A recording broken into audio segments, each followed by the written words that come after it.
প্রতিদিন যদি 1 মিনিট আমি আমল করি আর এটা নিয়মিত করি আমার মৃত্যু পর্যন্ত, ইনশাআল্লাহ দেখা যাবে আমার আমল নামায় আমলের বিশাল পাহাড় জমা হয়ে গেছে। কিভাবে সেটা, কিসে আমল আমরা 1 মিনিটের ভিতরে এত আমল করতে পারি? কয়েকটা আমরা নজির স্বরূপ বলতে পারি। 1 মিনিটের ভিতরে আমি যদি সুবহানাল্লাহ পড়ি, 1 মিনিট সুবহানাল্লাহ পড়লে 100 বার সুবহানাল্লাহ বলা যায়। এটা পরীক্ষা করে দেখা হয়েছে, আপনি পরীক্ষা করে দেখতে পারেন। সুবহানাল্লাহ সুবহানাল্লাহ সুবহানাল্লাহ গুনে 100 বার সুবহানাল্লাহ পড়তে কতক্ষণ সময় লাগে? সর্বোচ্চ 1 মিনিট সময় লাগে। 1 মিনিট আপনি 100 বার সুবহানাল্লাহ পড়তে পারেন।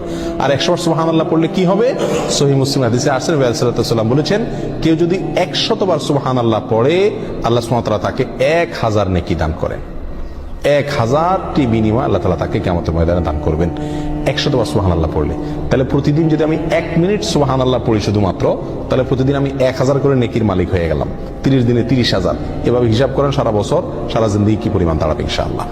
1 মিনিটে আরো কি করতে পারি আমরা? 1 মিনিটে আমি 10 বার সূরা ইখলাস পড়তে পারি। কয়বার? 10 বার। পড়ে দেখেন 1 মিনিটে 10 বার পড়া যায়। 9 বার কমপক্ষে আপনি পড়তেই পারবেন। নবী আলাইহিস সালাম তার এক হাদিসে বলেছেন যে, তোমাদের মধ্যে কেউ কি প্রতিদিন একবার গোটা কোরআন পড়ে শেষ করতে পারবে? সাহাবায়ে কেরাম বলেন, ইয়া রাসূলুল্লাহ, এটা তো কঠিন, প্রতিদিন গোটা কোরআন একবার শেষ করা। তিনি বলেছেন, সূরা ইখলাস, কুল হুয়াল্লাহ, কোরআনে কারীম 3 ভাগের 1 ভাগ পড়া সমপরিমাণ সওয়াবের সমতুল্য। তাহলে আপনি 1 মিনিট সময়ের ভিতরে যদি 9 বার সূরা ইখলাস পাঠ করেন, তাহলে কয় খতম কোরআনের সওয়াব হলো? 3 বার কোরআন শেষ করার সওয়াব প্রতিদিন 1 মিনিটে আপনি অর্জন করতে পারছেন।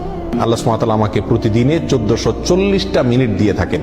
এখান থেকে 1টা মিনিট যদি আমি আমলগুলো করি এবং সারা জীবন নিয়মিত করি, আমলের বিশাল বড় পাহাড় ইনশাআল্লাহ আমার আমল নামায়